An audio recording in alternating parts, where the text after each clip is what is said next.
जय हिंद। देखिए, भारत सरकार की जो पीएलआई स्कीम था वो किस तरह चीनी जो स्मार्टफोन कंपनियां हैं या फिर जो इलेक्ट्रॉनिक कंपनियां उसकी कमर तोड़ दी, इसको समझिए ध्यान से। सरकार ने कुछ दिन पहले अपनी एक स्कीम लाई थी जिसका नाम था पीएलआई स्कीम। इसका फुल फॉर्म होता है production link incentive scheme. Production link incentive का मतलब होता है इन्होंने इस कंपनियों को लाया था, किस सेक्टर में इन्होंने मेनली इस कंपनियों को लाया था, तो वो इलेक्ट्रॉनिक सेक्टर में लेके आए थे। ये मेनली इलेक्ट्रॉनिक सेक्टर में लाने वाली कंपनियों के लिए लाया गया था और कहा गया था कि अगर कोई भी इलेक्ट्रॉनिक कंपनी भारत में आती है और वो प्रोडक्शन करती है तो जितना ज़्यादा उसको प्रोडक्शन दिया जाएगा, सरकार उसको बगल से कुछ पैसे यानी इंसेंटिव्स देगी। अब आप कहेंगे कि सर ये तो सरकार की बेवकूफ़ी है, क्योंकि अगर कंपनियां आ जाती हैं और वो प्रोडक्शन करती हैं तो जितना ज़्यादा प्रोडक्शन करेगी सरकार उतना ज़्यादा देगी यहाँ पे, तो फिर सरकार को फ़ायदा क्यों हुआ? भैया फ़ायदा होता है, सरकार बेवकूफ़ नहीं बैठती है, उसके पास एक से एक आईएएस अधिकारी दिमाग देने वाले बैठे हैं सब। आप देखिए, अगर कंपनी आती है तो कई तरह के टैक्स देंगे, वो पहले जीएसटी देंगे, बाद में इनकम टैक्स दे देंगे, ज़्यादा कमाएंगे तो सेस दे देंगे, वहाँ पे बहुत सारी चीज़ें लगेंगी। उसके अलावे वो कितना रोजगार देंगे, हमसे बिजली को खरीदेंगे, हर चीज़ करेंगे ना, तो बहुत ज़्यादा फायदा। एक तरह से अगर देखिएगा तो 100% उनसे अगर लिया जाएगा तो उसका 20 से 25% ही इंसेंटिव में जाएगा उनको, तो बहुत अच्छा स्कीम है। तो शुरुआत में जब ये गवर्नमेंट की थी तो बहुत ज़्यादा इसका रिजल्ट देखने को नहीं मिला था, लेकिन आज 2 से ढाई महीने बाद इसके बहुत अच्छे रिजल्ट देखने को मिल रहे हैं। आप अगर देखेंगे तो इस सेक्टर में जो अगर खास करके 5G सेक्टर में, तो 5G सेक्टर जो होता है वो काफ़ी कॉम्प्लिकेटेड हो जाए। 3G और 4G की तरह उसके कन्वेंशन टावर नहीं होते हैं सब, वो एकदम नई टेक्नोलॉजी पे आती है 5G टेक्नोलॉजी। और 5G के इंस्ट्रूमेंट्स इतने महंगे होते हैं और वो टेक्नोलॉजी भारत में थी नहीं।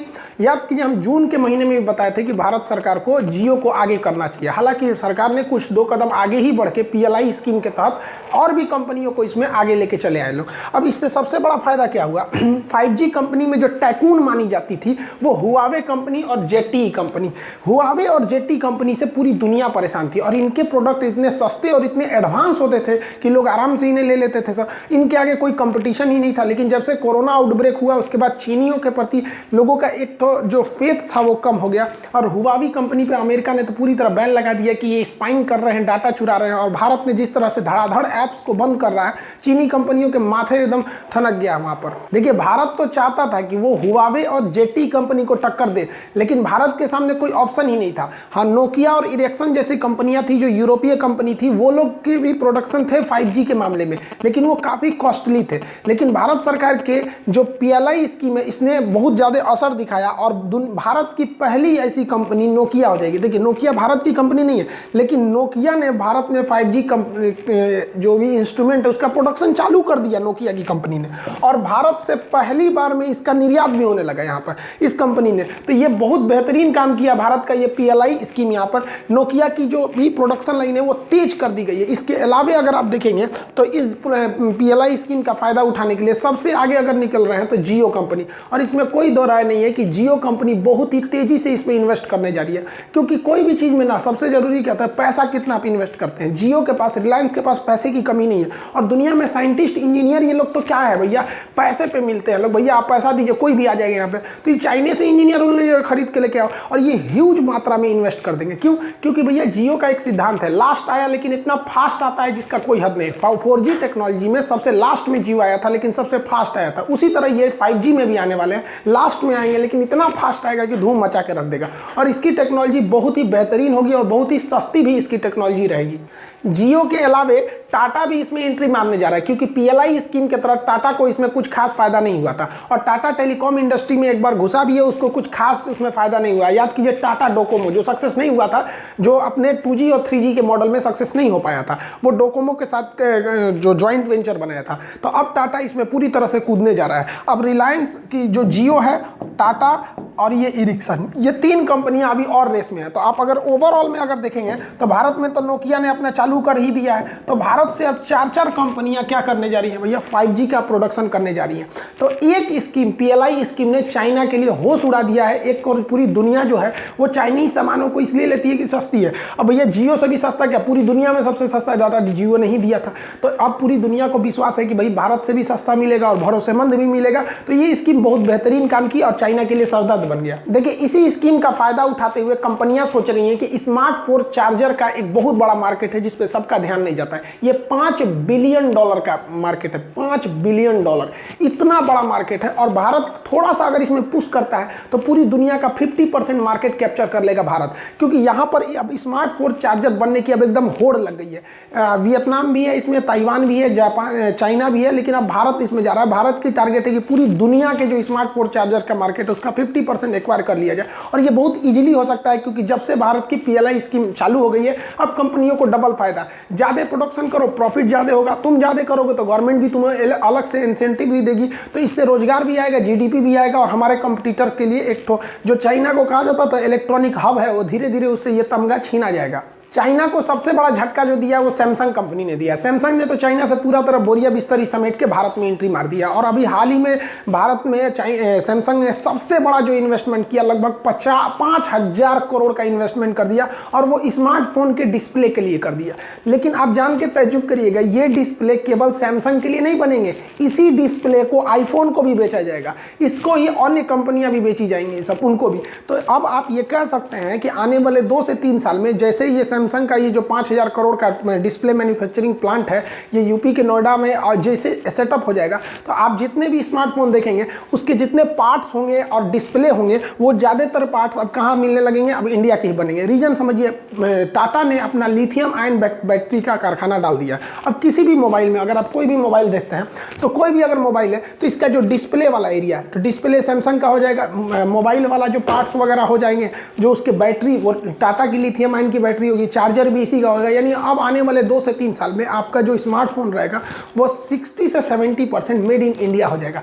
इससे फायदा क्या होगा कि अब विदेशी कंपनियां भी भारत को ऑर्डर देंगी कि भैया हमको भी क्या चाहिए, भाई इसका डिस्प्ले चाहिए, और डिस्प्ले भी भारत से ही जाएगा, और रोजगार भी इससे भारत को बढ़ने वाला है। ये टेंडर जो है ये बेसिकली यूपी के नोएडा में इसको शिफ्ट किया जाएगा।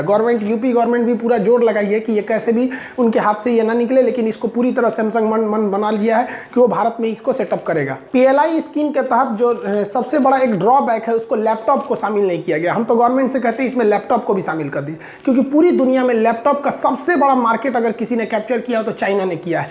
जिस तरह से PLI स्कीम ने चाइना के मोबाइल हब को छीन लिया उससे और धीरे धीरे भारत की ओर शिफ्ट कर रहा है, लैपटॉप में भी बहुत जरूरी है करने के लिए, क्योंकि जितने भी लैपटॉप कंपनियां आप देखें वो मेड इन चाइना ही लिख देते हैं, या PRC people Republic of China वो कर देते हैं विरोध की वजह से। तो ये भारत को इस पर करना चाहिए। हालांकि भारत इसमें बहुत धीरे से कदम बढ़ा दिया है और वो PCB के थ्रू बनाया। किसी भी इलेक्ट्रॉनिक पार्ट पुर्जा में आपको मॉडर्न फिजिक्स में भी पढ़ाएंगे, जब हम आपको पढ़ाएंगे सॉलिड स्टेट। सॉलिड स्टेट उसे कहते हैं जिसमें हम लोग किसका सेमीकंडक्टर का यूज करते हैं। ये पिछली बार रेलवे में भी क्वेश्चन पूछा था, इनमें से कौन सा सॉलिड स्टेट नहीं है। तो दुनिया के कोई भी इंस्ट्रूमेंटल डिवाइस जिसमें हम लोग किसका प्रयोग करते हैं, सेमीकंडक्टर यानी सिलिकॉन का यूज करते हैं, उसे सॉलिड स्टेट कहते हैं। तो सिलिकॉन के यूज में आपका प्रिंटेड सर्किट बोर्ड आज हर जगह फेमस हो गया, हर चीज में ये PCB का यूज हो रहा है। ये PCB ज्यादातर ताइवान, कोरिया, जापान या चाइना में बनाए जाते थे। अब इसका बहुत बड़ा प्लांट इंडिया में लगाया जा रहा है। जब ये लग जाएगा तो हम लोग ऑटोमेटिकली क्या हो जाएगा कि भाई यहाँ जैसे PCB लगेंगे तो इलेक्ट्रॉनिक पार्ट पुर्जा यहीं बनने लगेंगे, क्योंकि यही ब्रेन बोला जाता है। किसी भी इलेक्ट्रॉनिक डिवाइस का ब्रेन कहा जाता है, दिमाग कहा जाता है इस PCB को। जब यहीं बन जाएगा तो फिर टेंशन खत्म हो जाएगा। अब अगर ये PCB मार्केट ही बहुत आगे चला गया तो भारत बहुत ही जल्दी जो इसके हार्ड ड्राइव हो सकते हैं, हार्ड डिस्क वाले चीजें हो सकते हैं, इसमें भारत बहुत आगे नहीं है। इसमें भी भारत धीरे धीरे आत्मनिर्भर हो जाएगा। सैटेलाइट कम्युनिकेशन या टेलीकम्युनिकेशन में जो डिश टीवी होता है तो वो तो आपको पता ही है कि टाटा ने और भारत की डिश टीवी ने कह दिया था कि भैया हम खुद से ही प्रोडक्शन करेंगे। वो हम पहले की वीडियो में बता ही दिए थे। अभी क्या है, डीलिंग कंपनी जो राउटर्स बनाती है, ये राउटर वाईफाई को चलाने के लिए जरूरी है, यहीं से वाईफाई का कनेक्शन आता है, इसी राउटर में लगाया जाता है। अब डीलिंग कंपनी भारत में शिफ्ट होने जा रही है। इससे क्या होगा, राउटर बढ़ेंगे और भारत में करोड़ों का जो राउटर्स का मार्केट है वो चाइना से आराम से छीन लिया जाएगा। अब डीलिंग कंपनी वो यूरोप में, अमेरिका में, यहाँ तो ऑलरेडी शिफ्ट है, वो भारत में भी अब इसे शिफ्ट करते जाएगी। अब इस कंपनी में बहुत बड़ा फायदा होगा। तो इसमें भारत की टेलीकॉम कम्युनिकेशन और इलेक्ट्रॉनिक बहुत अच्छे से काम कर रही है। अब इसमें BSNL है। भाई साहब BSNL को हम क्या बोले यार, मतलब फर्स्ट टाइम हमको एक BSNL के प्रति निगेटिव वीडियो। सितंबर में हमको अपने एप्लीकेशन पे क्लास स्टार्ट करने थे, तो हमने BSNL का कनेक्शन लिया था। यार इस सब ने इतना टॉर्चर किया सब जिसका कोई हद नहीं। 29,000 रुपया लिया सब कनेक्शन के लिए। वायर हम ही खींचे, 1 किलोमीटर लंबा वायर हमको खींच के लाना पड़ा। हम कहे चलो भैया हमको अपने स्टूडेंट्स का क्लास लेना रहना है, एप्लीकेशन पे 5 घंटा 6 घंटा रेगुलर लाइव क्लास रहना है, विदाउट ये वाईफाई के नहीं हो सकता है। ले लिए। हर हफ्ते इनका कुछ ना कुछ बिगड़ा रहता है, हर हफ्ते। आज 3 महीना टॉलरेट करने के बाद अब डिस्टर्ब हो गया, क्योंकि एग्जाम आ गए हैं दिसंबर में। 28 दिसंबर को एनटीपीसी ने दिया हुआ अपना शेड्यूल कि भैया यहाँ से हम लेना चालू कर लेंगे। वो अलग बात है कि बहुत लंबा एग्जाम का शेड्यूल चलेगा, लेकिन इन लोग का भैया हर हफ्ते कभी कुछ होगा कभी कुछ होगा। या तो फिर कॉल करिए तो आधा आदमी कॉल नहीं उठाता है, कॉल उठाएगा तो क्या करेगा, सर बिगड़ गया है, लखनऊ से बिगड़ा है, कभी नोएडा से बिगड़ा है, कभी गोरखपुर से बिगड़ा है, कभी बिहार का 4 जिला बिगड़ जाएगा। पिछले 2 दिन से इन लोग के 40 जिला में से ये वो मतलब लगभग 30 से 40 जिला में वाईफाई का कनेक्शन छोड़ दिया। सोचो क्लास कहाँ से ले, 1 हफ्ता आप लोग के लिए वीडियो भी नहीं आ पाया था, कहाँ से अपलोड करेंगे लोग, परेशान करके रख दिया सर। ज़्यादा कंप्लेन करेंगे ना तो एक तो वीडियो भेज देगा, सर देखिए ऐसे तार कट गया था, नीचे से खोद रहे थे, 2 दिन लगेगा। अरे यार तुम लोग को 2 दिन लगेगा, यहाँ पे वाईफाई का कनेक्शन टूट गया, रात 2 बजे जैसे भी लगा के खुदवा दो ना, रात 2 बजे किसी को वाईफाई का काम नहीं रहता है। जो आदमी वाईफाई लिया है तुमको समझ में नहीं आता है कि काम के लिए लिया होगा, इसे शौक के लिए गेम खेलने के लिए वाईफाई लेगा कोई। दिमाग खराब करके रख दिया है सब, ये सब BSNL वाला सब। तो कभी कभी अजीब ऐसा लगने लगता है ना कि मोदी जी ठीक है करते हैं, ससुरों को प्राइवेट कर देते हैं। बहुत मन पे चढ़ गया इन सब का, क्या बोले इन सब को समझ में आता है। कनेक्शन क्या है, FTTH करके इन लोग का एक कनेक्शन है जो इधर ले आ गया है यहाँ पर। दिमाग खराब कर दिया इन सबों ने, कुछ खास रिस्पॉन्स नहीं है। SDO को कॉल करो तो फोन नहीं उठाता है, भाई पागल है हम लोग। इनका कनेक्शन का नाम क्या है देख लीजिए, दिखाते हैं FTTH 816E इनका कनेक्शन है। भाई दिमाग खराब करके रख दिया सब इन कनेक्शन वालों ने। खैर चलिए, हम कहते हैं कि भाई BSNL वाले आप इतना टॉर्चर मत कीजिए कि आपके लिए एगो वीडियो बनाना पड़े, क्योंकि लड़के परेशान होते हैं सर। हर हफ्ते इनका एक मैसेज आएगा, आज लिंक फेल है, आज ये फेल है। हमको एप्लीकेशन पर क्लास डिस्टर्ब हो जाता है, लड़कों को लगता है कि सर क्लास नहीं, अरे भाई सर को क्या प्रॉब्लम, हमको पढ़ाने में कुछ जाता है, यहाँ पे कुछ नहीं जाता है पढ़ाने के लिए, है कि नहीं। यहाँ पे अब पढ़ाने में कुछ जाता है तो भाई साहब गूगल YouTube इंडिया ने हमको 8वां रैंक दिया। बहुत बड़ा खुशखबरी मेरे लिए, और आप सबका सपोर्ट, आप सब लोग को धन्यवाद कहते हैं। आप लोग का जो इतना लगाव रहा है इस चैनल से कि आप लोगों ने इस चैनल को 2020 का 8वां रैंक दे दिया। आप देखिए इसमें अगर आप ध्यान दीजिएगा यहाँ पर, तो ये YouTube इंडिया ने कल ट्वीट किया था। ये YouTube इंडिया का ऑफिशियल ट्विटर हैंडल है। पता करने के लिए ऑफिशियल है या नहीं, उसके बगल में देखिएगा एक टिक लगा रहता है ब्लू कलर का, आप यहाँ देख सकते हैं। इन्होंने एक ट्वीट किया, हमको लगा नॉर्मल सा ट्वीट है, हमको ये नहीं लगा यार किसी टीचर को आप टॉप 10 में ला देंगे। हमको तो कभी ये बिलीव ही नहीं हुआ था कि जल्द टीचर लोग का यूट्यूब में कोई खास रैंकिंग नहीं रहता है। सब कैरी मिनाटी हो गए, सब बड़का बड़का हो गया, सब ये सब टाइकून बैठल है, सब हटता ही नहीं है सब आगे से। तो हमको लगा कि नॉर्मल सा ट्वीट होगा। उसने क्या लिखा था, they kept our spirit ups and they are rising up up and up, meet the top breakout creators of 2020। यहाँ पर इसमें मेरी रैंकिंग 8 नंबर थी। ये ट्विटर इंडिया का, आपका YouTube इंडिया का ऑफिशियल ट्विटर अकाउंट है, आप इसे जाके सर्च भी कर सकते हैं, बहुत से लोगों ने देखा होगा। इसमें इन्होंने ट्वीट जो किया था, आप देखिए यहाँ पर ऑफिशियल ट्विटर है, यहाँ पर 1 नंबर पे इन्होंने कैरी मिनाटी को रखा था। भाई साहब उस कैरी मिनाटी इंटरटेनमेंट वाले उन सबको, हम लोग टीचर के बस का है नहीं था। हमको बिलीव नहीं था यार कि हमारे जैसे टीचर को, ऐसे सादा रहने वाले लोग को ये टॉप 8वें नंबर पर लेके चलाएगा। इसमें मेरा नंबर खान सर पटना, जो बड़ा खुशी हुआ कि जब तक लॉकडाउन नहीं था या कोरोना नहीं था तो हम पटना में ही पढ़ाते थे, तो वहाँ के लड़कों को हर समस्या को आदमी सुनते रहता। वहाँ के लड़के पसंद किया करते थे, भाई सर आज बड़ा पढ़ा देते हैं। अब YouTube ने पूरे भैया 8वां नंबर दिया।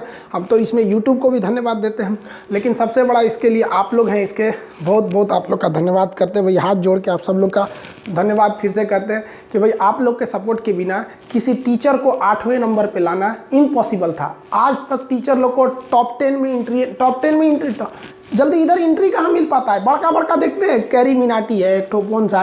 खैर YouTube इंडिया ने जो 8वीं रैंकिंग दी वो अलग बात, आप लोग का इसमें धन्यवाद। इसके अलावा आप स्टूडेंट्स के लिए एक तरह का आप कमिए, आपके लिए एक गिफ्ट है ये बुक। आप ध्यान दीजिएगा, ये बुक आपको एक अलग टाइप का लगेगा। आपको 11,000 क्वेश्चन इसमें, railway, NTPC, group D, ASM जितने भी एग्जाम होते हैं उसमें 11,000 सेलेक्टिव क्वेश्चन।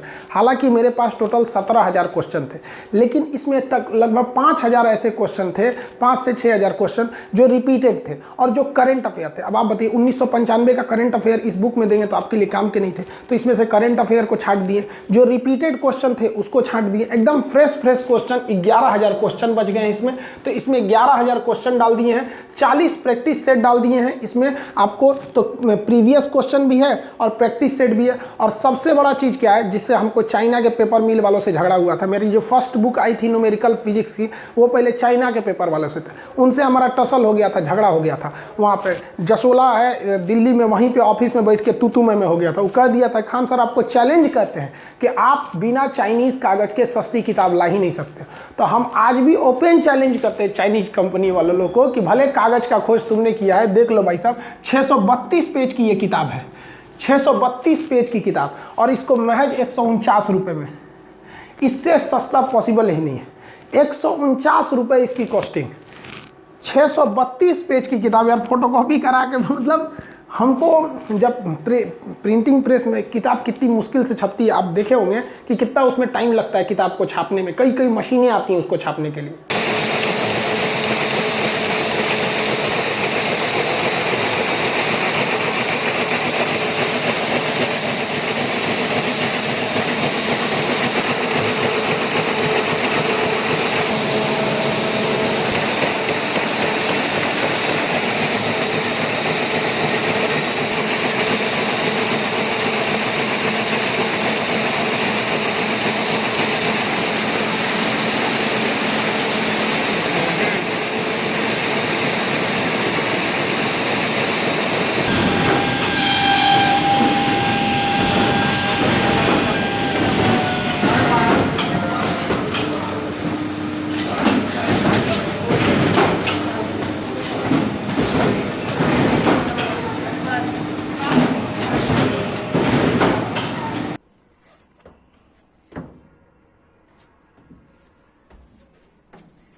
टाइटल क्या है?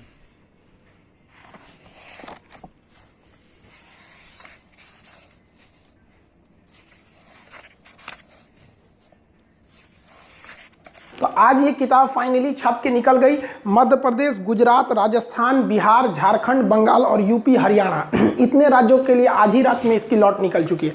आप लोग का ये भैया ये कॉस्टिंग है, यहाँ पर आप लोग 149 रुपये दे दीजिएगा तो कोई दिक्कत नहीं है। अगर आप बढ़ा कर 149 में अगर 1 रुपया बढ़ा देते हैं, यानी अगर 150 रुपया कर देते हैं, तो भैया हमको भी 1 रुपया मिल जाएगा। लेकिन ये हम आपके ऊपर छोड़ देते हैं, क्योंकि हम YouTube पर आए या फिर पढ़ाने के लिए आए, तो कभी ये मेरा उद्देश्य ही नहीं रहा कि हम कभी भी पैसे कमाएं। मेरा यही उद्देश्य रहा कि भारत ने जो अपना पुराना गौरव खो दिया है, हमें विश्व गुरु कहा जाता था, हम शिक्षा को फिर से आगे ले सकें। शायद हमारा ये योगदान भारत के लिए अच्छा होगा, क्योंकि ये भी एक तरह का हमारे लिए भी बहुत खुशी की बात है कि जो भारत शिक्षा के लिए जाना जाता था, आज उस शिक्षक को 8वां रैंकिंग मिला ऑल ओवर इंडिया में। और भारत, चाइना की कंपनी जिसने चैलेंज किया था कि पूरी दुनिया में जाना जाता है सस्ते चीज़ों के लिए, आज उसको टक्कर दे दी है। भाई साहब एक 632 पेज की किताब 149 रुपये में, इतने मिनिमम प्राइस में पॉसिबल ही नहीं है। आपकी इच्छा, आप दीजिए या नहीं दीजिए अलग बात है। हाँ, इससे अगर, लेकिन अगर आपका गांव दूर एरिया में है तो आपके गांव का दुकानदार आपके ज़िला में आएगा, किताब को खरीद के ले जाएगा, तो वो इस पैसे में ट्रांसपोर्टेशन का कॉस्ट जोड़ेगा। लेकिन अगर आप बड़े शहर में, जैसे लखनऊ है, दिल्ली है, पटना है, बनारस, इलाहाबाद, मध्य प्रदेश, ये सब जौनपुर हो गए या जयपुर हो गए, यहाँ सब में लीजिएगा तो आपको 149 में ही पड़ जाएगा। आगे का प्राइस जो है वो आपका ट्रांसपोर्टेशन कॉस्ट आएगा इसमें। तो इस बार जितने रेलवे वाले एग्जाम वाले हैं विद्यार्थी लोग, आप इसको लेंगे, रामबाण है। आप सोने से पहले जब बेड पे जाइएगा तो 11 बजे के बाद आप इस किताब को लेकर चलना है। आपको करना क्या है, डेली इसमें जितने प्रीवियस क्वेश्चन है उसको बनाते रहेंगे। आप बिलीव नहीं करिएगा, आप केवल प्रीवियस क्वेश्चन बना जाइए ना, आप नहीं पढ़े हैं कोई मैटर नहीं करता है। आप अगर केवल प्रीवियस क्वेश्चन बना जाते हैं 11,000 क्वेश्चन, तो आप कट ऑफ तक पहुंच जाएंगे। प्रैक्टिस रन बनाएंगे और थोड़ा आगे निकल जाएंगे।